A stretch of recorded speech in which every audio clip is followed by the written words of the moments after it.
हर हर महादेव, जय श्री राम। आज का विषय है कि किसी के पितरों को यदि किसी ने बंधन में बांध दिया है तो कैसे अपने पितरों को बंधन मुक्त कर सकता है, अर्थात किसी के पितर यदि बंधे हुए हैं तो उन्हें कैसे खोल सकता है। यह विधान मैं इसलिए भी दे रहा हूँ क्योंकि इस माह में पितृपक्ष पड़ने वाला है और कई लोगों के साथ में ऐसी समस्याएं होती हैं जिनको कि पितरों का बंधन कर दिया जाता है।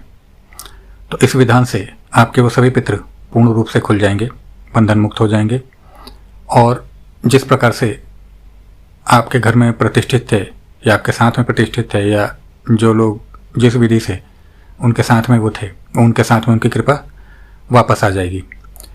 यहाँ पे मैं थोड़ी सी चीज़ों को खोल के और स्पष्ट करना चाहता हूँ कि ये जो विधान है ये उन्हीं पितरों के लिए काम करेगा जिन्होंने मृत्युपरांत किसी भी अविचार कर्म या किसी तंत्र के अंतर्गत कोई भागीदारी नहीं करी होगी। अर्थात मैं खुल के कहूँ तो किसी को बुरा नहीं लगना चाहिए कि जो भी ये भूत प्रेत इत्यादि ग्रसित जो व्यक्ति होते हैं उनके ऊपर जो भूत प्रेत इत्यादि आते हैं वो कौन होते हैं? होती तो आत्माएं ही हैं। अब किसी के लिए जिसके लिए वो भूत प्रेत है वो भी तो किसी न किसी के घर के पितर ही हैं। तो उन्होंने गलत कार्य किया ना, भोग उठाया और दूसरों को परेशान किया, वो गलत कार्य किया।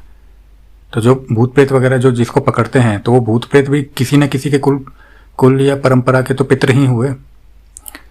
तो इसीलिए किसी के पितर किसी के लिए भूत प्रेत। तो यहाँ पे मैं यही आप लोगों को समझाना चाह रहा हूँ कि जिन पितरों का बंधन किया गया तंत्रोक्त विधि से, जिनको बांधा गया अनुचित कारणों से बांधा गया है, ईर्ष्यावश बांधा गया है, किसी की तरक्की को देख के या किसी की प्रतिस्पर्धा में बांधा गया है, उन्हीं के लिए विधान कार्य करेगा।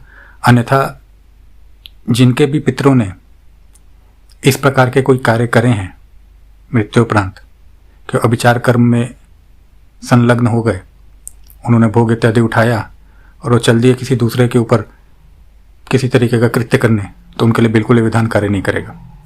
तो सर्वप्रथम आप लोगों को देख लेना है और जो लोग विधान करना चाहते हैं उनको पता ही होगा कि उनके पितरों का उचित बंधन हुआ है, उचित चीज हुई है। यह विधान गुरु गोरखनाथ जी से संबंधित है।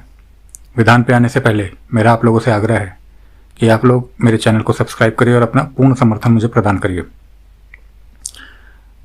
ये विधान पितृपक्ष में किया जाने वाला वैसे तो कभी भी हो सकता है, परंतु पितृपक्ष आ रहे हैं तो अति तीव्रता में कार्य होगा। और ये विधान जो है ये गुरु गोरखनाथ जी से संबंधित है। बहुत सारे विधान हैं, बहुत सारी चीज़ें हैं, परंतु मैं गुरु गोरखनाथ जी का विधान देने जा रहा हूँ और बहुत ही सरल से सरल विधान है ये। इसमें बहुत कुछ अधिक करने की आवश्यकता नहीं पड़ती है। मैं आप लोगों को ज्ञान मात्र देने के लिए जा रहा हूँ जिससे कि बहुत सरलता से पितृ बंधन मुक्त हो जाते हैं।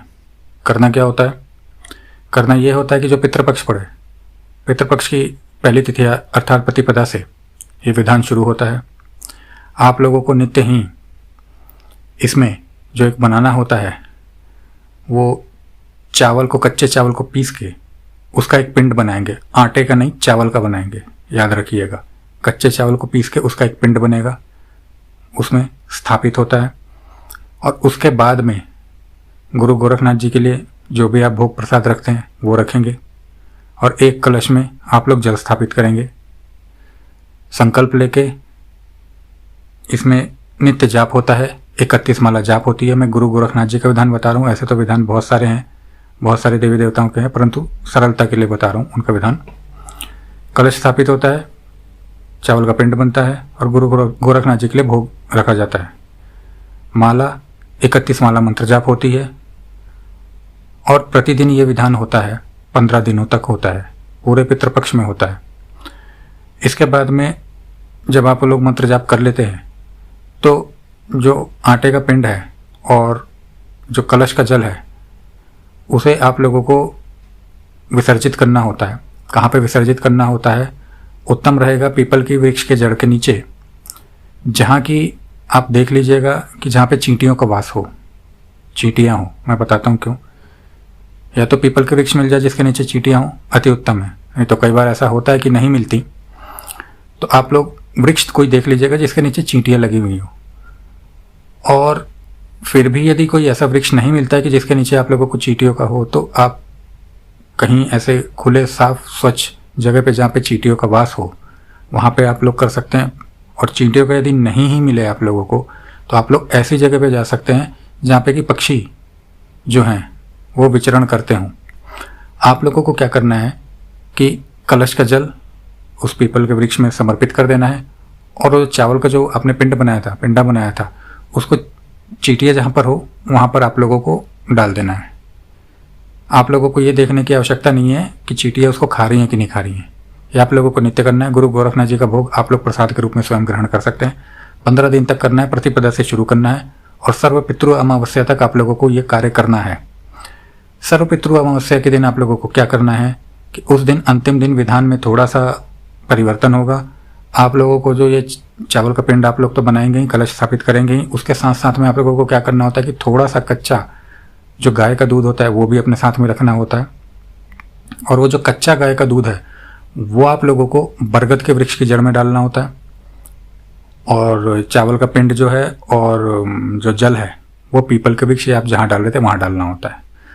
इस विधान से होता क्या है, इस विधान से ये है, ये तंत्रोक्त विधान है, इसके अंदर मंत्र भी थोड़ा सा तंत्रोक्त ही चलेगा।